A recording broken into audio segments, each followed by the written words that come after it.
I said, this isn't a normal situation. This is a professional troublemaker. Minneapolis erupted in marches. Instead of allowing the Minnesota state government to handle the matter through normal legal procedures, the federal government stepped in directly. ICE and Border Patrol were deployed en masse to Minneapolis, not a few hundred personnel, but roughly 2,000 federal agents present in the area. ICE and Border Patrol were deployed heavily into Minneapolis, not in a posture of supporting local authorities, but in a posture of control. If this were truly just routine law enforcement, why were tear gas, pepper balls, and flashbangs used against people who were marching? If this was merely about maintaining order, why do videos from the scene show arrests that appear pre-selected, as if targets had been marked in advance? And if this was about public safety, why did people in wheelchairs, bystanders, and those simply holding up phones to record also become targets of suppression? The images from Minneapolis do not resemble a standard police operation.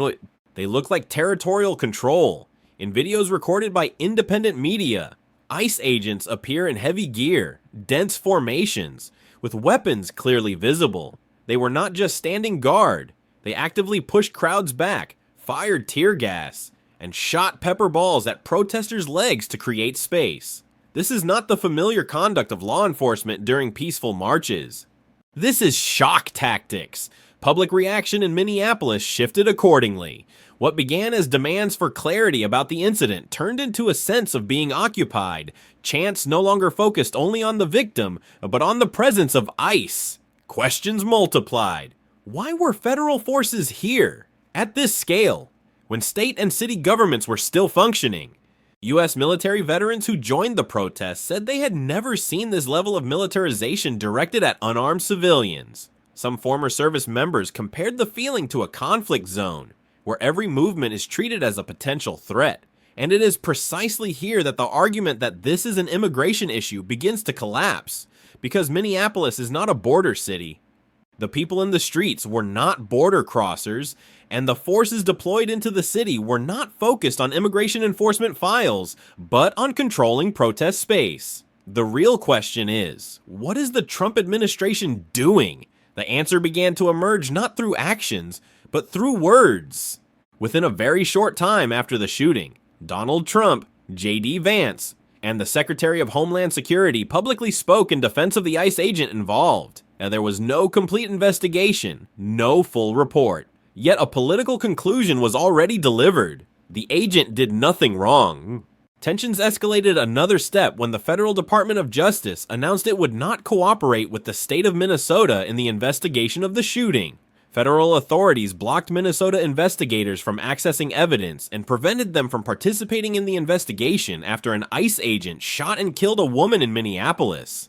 Reports said the FBI told the state it had no jurisdiction and was not allowed to take part in the federally controlled investigation. Under normal practice, serious incidents involving law enforcement are often investigated in parallel to avoid conflicts of interest. This time, however, the Trump administration chose to concentrate all control in federal hands. While senior leaders had already publicly expressed support for the agent, even before any full investigation began, President Donald Trump, Vice President J.D. Vance, and the Secretary of Homeland Security publicly declared that the ICE agent had done nothing wrong. When the executive branch openly takes sides, the Department of Justice is no longer seen as a neutral institution. Public trust is damaged. More importantly, it creates room for state-level action. The state of Minnesota does not need federal permission to defend its jurisdiction. Under the U.S. legal system, states have the authority to investigate and prosecute crimes committed within their territory, even when the suspect is a federal employee, as long as there are indications of violations of state law. This is the point the White House cannot simply ignore. The most viable legal path for Minnesota does not lie in political arguments, but in a state grand jury. A grand jury does not need to make public statements. It operates quietly. It gathers evidence, subpoenas witnesses, and determines whether there is sufficient basis for prosecution. The irony is that the Trump administration's declaration that right and wrong are already clear actually weakens the federal argument if it tries to block state access to evidence. Once one side has publicly said it will not prosecute, it becomes very difficult to convince a court that withholding evidence is necessary for a serious investigation.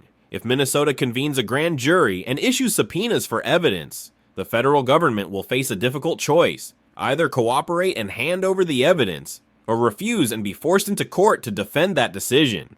And it is in court that the advantage no longer lies entirely with the Trump administration. Judges, especially federal judges, have no obligation to accept political statements.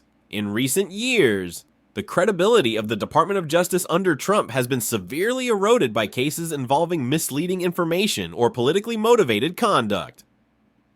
This weakens the so-called presumption of regularity that once shielded DOJ in legal disputes. If the state of Minnesota can show that the federal government lacks a substantive investigation, or that the outcome was predetermined, a judge may order the evidence to be handed over.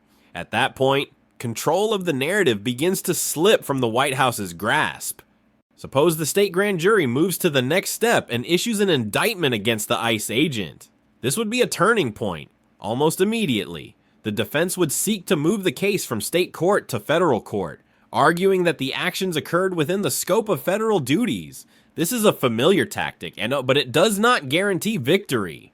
Once the case is in federal court, the judge must address the core issue: whether the agent is entitled to official immunity, and to answer that question, the court cannot rely on statements by the president or the Department of Homeland Security. It must rely on evidence. If the court finds that the use of force was unnecessary or exceeded what was reasonable, immunity can be denied. At that point, the case would proceed, whether in federal or state court, as a prosecution under state law. That explains why the Trump administration reacted so aggressively from the outset, not just because of a shooting, but because of the fear of losing control over precedent. In the short term, deploying ICE may project an image of strength. In the long term, every video, every testimony, and every subpoena pulls this story further away from the White House's political comfort zone. Minneapolis, therefore, is not just a site of protests. It is a test of the system itself, whether the rule of law still has space to function when executive power attempts to impose conclusions in advance. The answer is not immediate. But one thing is already clear: this story will not end the way the Trump administration wants. Because once a grand jury is convened, and once the courts are drawn in, power no longer belongs to the loudest voice, but to those who must answer before the law